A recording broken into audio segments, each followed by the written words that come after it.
नमस्कार दोस्तों, मेरा नाम है दीपक कुमार शर्मा और आपका बहुत बहुत स्वागत है मेरे चैनल यूट्यूब में। आज मैं आपको बताने जा रहा हूँ कि जो बच्चे 10th या 12th करते हैं और उसके बाद उनको हायर एजुकेशन पे जाने के लिए उनके पास पैसे नहीं होते हैं या किसी कारणवश वो फाइनेंशियली इतने स्ट्रांग नहीं होते हैं कि आगे से ज़्यादा कोर्स कर पाएँ, तो उन बच्चों के लिए एक खुशखबरी देना चाहूँगा कि भारत सरकार ने ऐसे बच्चों के लिए एक नेशनल स्किल काउंसिल के थ्रू डी वोकेशनल कोर्स यानी कि डिप्लोमा इन वोकेशनल कोर्स शुरू किया है। इस कोर्स का फ़ायदा ये होता है कि जो बच्चे 12वीं क्लास करते हैं यानी 12th के बाद जिनको आगे पढ़ने का मौका नहीं मिल पा रहा है, तो कुछ ऐसी एजेंसीज़ होती हैं जिसमें कि किसी कॉलेज के थ्रू वो अपने आप को रजिस्टर करा सकते हैं। जैसे ही वो अपने कॉलेज को उसमें रजिस्टर कराते हैं, अपना नाम रजिस्ट्रेशन कराते हैं, तो वो कॉलेज उनको ऑफ़र करता है वोकेशनल कोर्स करने के लिए। और ये वोकेशनल कोर्स 1 साल के होते हैं।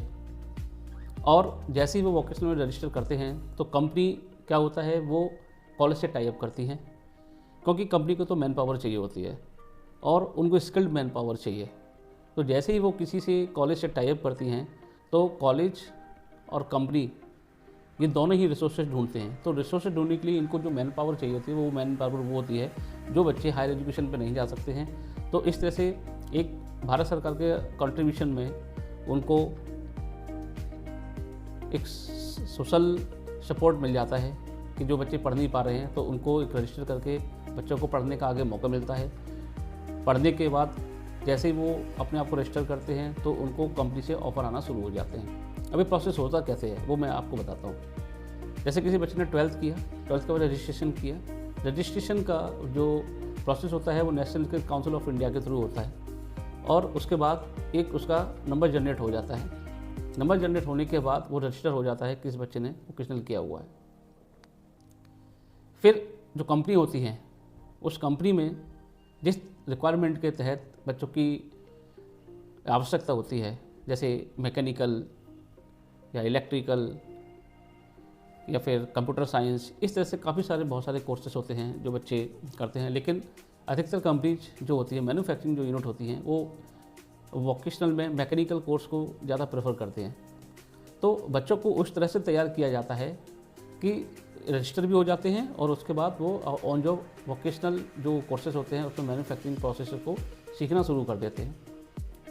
तो जैसे कॉलेज से टाई अप किया, कॉलेज ने नॉमिनेट किया कंपनी को और कंपनी ने जैसे ही उन बच्चों को आग्रह किया अपनी कंपनी में जॉब के लिए, तो उनकी लर्निंग के साथ साथ अर्निंग भी शुरू हो जाती है। जैसे अगर मैं बात करता हूँ बड़े सिंपल तरीके से कि अगर हम कॉन्ट्रैक्ट वर्कर को कंपनी पे काम कराने के लिए कॉन्ट्रैक्टर के थ्रू उस बंदे को देते हैं तो हम मिनिमम वेज देते हैं। और जब मिनिमम वेज देते हैं तो उसके साथ उनको कुछ जो बेसिक फैसिलिटीज़ होती है कंपनी की वो उनको दी जाती हैं। तो मान के चलते हैं कि जैसे आज के टाइम पे लगभग अगर 11 से 12 हज़ार के बीच में मिनिमम वेज वेरी करता है, तो वो कॉन्ट्रैक्टर के थ्रू आते हैं। लेकिन जैसे ही ये बच्चे जो आते हैं तो ये पहले से ही पॉलिश होते हैं, इनको सिखाया जाता है और क्योंकि ये 12th पढ़े हुए होते हैं तो उसके बाद कुछ स्किल्स इनके पास होती है जिसको ये अडॉप्ट करते हैं और कंपनी में इनको आने के लिए इन्विटेशन मिल जाता है। इन्विटेशन इनको कॉलेज के थ्रू मिलता है, कंपनी कॉलेज को रेफ़र करती है और कॉलेज जो होते हैं, जो यूनिवर्सिटी जो होती हैं, वो बच्चों को रेफ़र करती हैं कंपनी में जाने के लिए। तो जिस टाइम पे ये बच्चे कंपनी में आते हैं, आने के बाद उनको जैसे और एम्प्लॉय होते हैं ऐसे ट्रीट किया जाता है। लेकिन उन बच्चों को स्पेशल ट्रीटमेंट इसलिए मिलता है क्योंकि एक तो वो लर्निंग कर रहे होते हैं और लर्निंग करने के साथ साथ उनको हर कंपनी में एक सेटअप होता है जिसमें कि कंपनी के प्रोसेस के बारे में बताया जाता है, जिसको कि हम डोजो के नाम से जानते हैं। और इस तरह से हर कंपनी में कुछ ना कुछ सेटअप्स ऐसे होते हैं जो कि उनके प्रोसेस के बारे में उनको बताया जाता है। तो प्रोसेस के बारे में जब बच्चे सीखते हैं तो एटलीस्ट 1 मंथ उनको समझ में आती हैं प्रोसेस। लेकिन जैसे ही वो 1 मंथ या 2 मंथ में जैसे ट्रेंड होते हैं तो उसके बाद वो लाइनों पे जाना शुरू कर देते हैं। लाइन मतलब जो मैन्युफैक्चरिंग लाइन्स होती हैं उस पर जाना शुरू कर देते हैं। तो धीरे धीरे उनको नर्चर किया जाता है। तो एक तरफ से तो उनकी जो क्लासेस होती हैं, कॉलेज से जब कंपनी का टाइप होता है तो पहले ये होता है कि 6 दिन का जैसे काम होता है अगर किसी कंपनी में, तो 5 दिन तो वो उन बच्चों की प्रोसेस लर्निंग होगी और 6वें दिन यानी कि जो 6 यानी सैटरडे को एक फिक्स होता है कि उनकी जो क्लासेस चलती हैं तो क्लासेस के कोर्स का जो करिकुलम है वो उनको बताया जाता है। तो इस तरह से क्या होता है कि एक कंपनी की प्रोसेस भी उनको पता चल रही है और उनका कोर्स भी पूरा हो रहा है, कोर्स जो कि डिप्लोमा का पार्ट होता है। तो इस तरह से बच्चों को डिप्लोमा भी वो करते जा रहे हैं और सीखते भी जा रहे हैं। यानी कि अब ऐसे मान के चलते हैं कि 12th क्लास का कोई बच्चा होता है और अगर वो पहली साल कंप्लीट करता है तो उसके डिप्लोमा का जैसे मान के चलते हैं कि डी वॉक जिसे बोलते हैं वो 3 साल का होता है।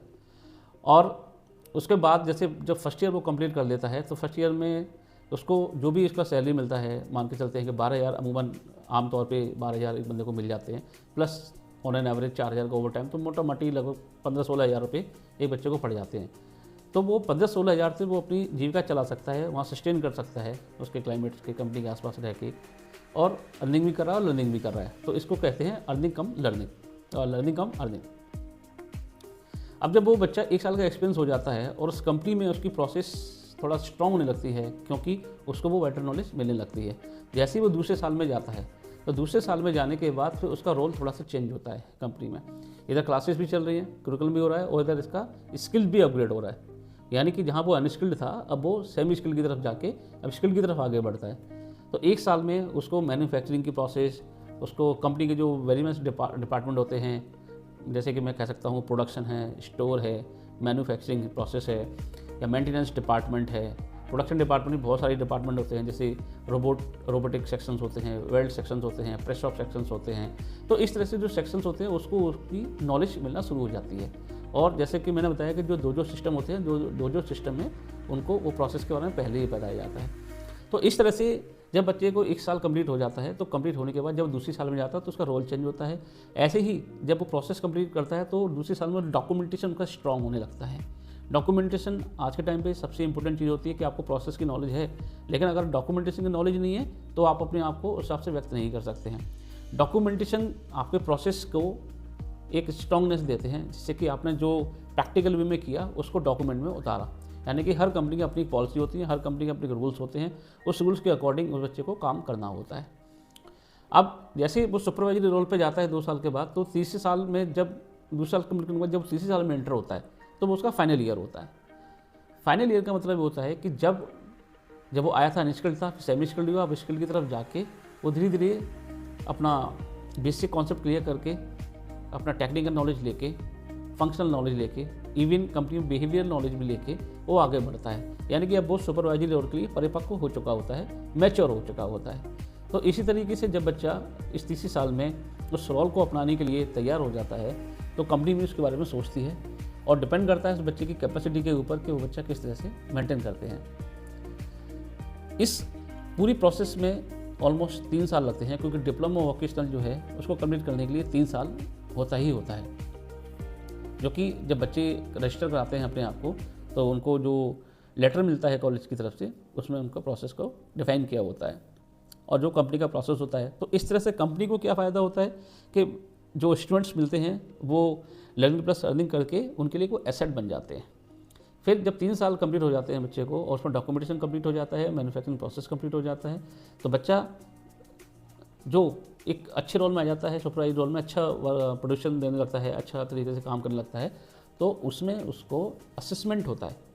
कंपनी जब उसको असेसमेंट करती है तो वो देखना चाहती है कि वो नेक्स्ट लेवल यानी कि किस तरह से आगे जाने को तैयार है। यानी कि 3 साल उसके कंप्लीट हो गए, डिप्लोमा वोकेशनल कंप्लीट हो जाता है, और 3 साल के बाद कंपनी का टर्म एंड कंडीशन, कॉलेज की टर्म एंड कंडीशन होती है कि बच्चा अगर उसको कंप्लीट करना चाहे कोर्स को तो कंप्लीट करके दूसरी कंपनी में भी जा सकता है, या अपना कुछ और कोर्स कर सकता है, या फिर उसी कंपनी में प्रोसेस करके कंप्लीट करके उस कंपनी को स्टार्ट कर सकता है, कंटिन्यू कर सकता है।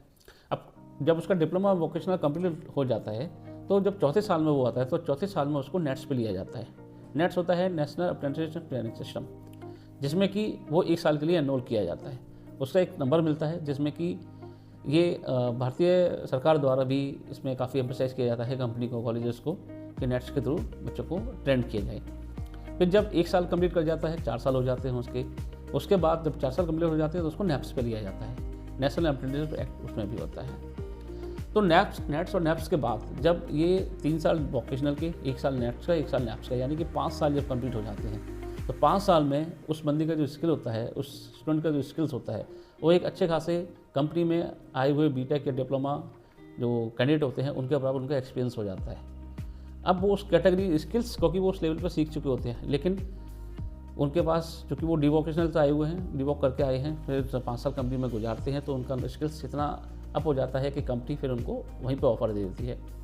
तो इस तरह से मैंने आपको कोशिश की है बताने की कि एक जो कैंडिडेट जो बिल्कुल 12th किया हुआ था, जिसको कुछ नहीं आता था 5 साल पहले, बड़ा बेरोजगार था और कुछ फाइनेंशियल कंडीशन की वजह से वो आगे नहीं पढ़ पा रहा था, लेकिन डिप्लोमा इन वोकेशनल के कोर्स के थ्रू उसने अपने आप को रजिस्टर किया, अपनी स्किल्स को अप किया। अप करने के बाद एक वो कंपनी के लिए एसेट हुआ, और एसेट होने के बाद कंपनी ने उसको एक सुपरवाइजरी और मैनेजर लेवल पे लेकर उसको आए। तो मैं आशा करता हूँ कि इस तरह से जो भी बच्चे इस वीडियो को देख रहे होंगे उनको समझ में आया होगा कि किस तरह से अगर ड्यू टू फाइनेंशियल इशू अगर वो आगे नहीं पढ़ पाते हैं तो वो अपनी स्किल्स को आगे बढ़ा सकते हैं और एक अच्छी सैलरी पे आ सकते हैं। क्योंकि मैं एक HR प्रोफेशनल हूँ और ये चीज़ें मैं प्रैक्टिकली देखता हूँ, तो मुझे पता है कि इस सिनेरियो में बहुत सारे बच्चे ऐसे होते हैं जो बेरोज़गार हैं, जिनको रोज़गार के अवसर नहीं मिल पाते हैं। तो हम उन कॉलेजेस में जाते हैं, उन बच्चों से टाई अप करते हैं, उनके बच्चों को अडॉप्ट करते हैं और उनके स्किल्स को अपग्रेड करते हैं। क्योंकि इंडियन गवर्नमेंट की भी यही पहल है कि स्किल्ड होना चाहिए हमारे जितने भी नौजवान स्टूडेंट्स हैं, और जितना इंडिया स्किल्ड होगा उतना ही आगे बढ़ेगा। तो हमारी भी कोशिश यही है। इसमें 2 फ़ायदे होते हैं। एक तो फ़ायदा होता है कि हम कंट्रीब्यूट कर सकते हैं गवर्नमेंट की इस मुहिम में। दूसरा, हम अपनी कंपनी को भी एक स्किल्ड मैन पावर देते हैं, जिसमें कि जो बच्चा 5 साल अगर काम कर दिया है और उसके बाद आगे अगर वो बढ़ना चाहता है तो आगे बढ़ने के लिए उसके बहुत सारे अवसर होते हैं। फिर जैसे 5 साल की कंपनी के आने के बाद कंपनी के रोल पे आ जाते हैं, तो उसके बाद उनको फिर आगे बढ़ने का अवसर उनके ऊपर डिपेंड करता है। तो आशा करता हूँ कि डिप्लोमा इन वोकेशनल का प्रोसेस कैसे होता है, क्या होता है, वो आपको समझ में आया होगा। फिर भी यदि अगर आपको लगता है कि इसमें कुछ इन्फॉर्मेशन अधूरी है और आप और इस वोकेशनल के कोर्स के बारे में जानना चाहते हैं, तो आप मुझे कमेंट कर सकते हैं। इस वीडियो में नीचे जो लिंक है उसमें आप टाइप करके इन्फॉर्मेशन मुझसे पूछ सकते हैं और मैं आपकी पूरी कोशिश करूँगा। मैंने अपना मोबाइल नंबर भी डाला हुआ है, वैसे बता देता हूँ। मेरा मोबाइल नंबर है 9899816272। आप इस पर भी कॉल करके मुझसे पूछ सकते हैं और मैं पूरी कोशिश करूँगा कि जो ऐसे बच्चे जो जॉब के लिए परेशान हैं, जिनको नौकरी नहीं मिल रही है, मैं उनको सपोर्ट करूँगा। वो मेरे को डायरेक्ट कांटेक्ट कर सकते हैं और इंडियन मुहिम में इसको कंट्रीब्यूट करने के लिए, अपने भारत सरकार को सपोर्ट करने के लिए मैं इसको कोर्स को जो भी है ज़्यादा से ज़्यादा चाहूँगा कि बच्चे इसको कोर्स करें और आगे बढ़ें और अपने देश की उन्नति में अपना साथ निभाएं। धन्यवाद।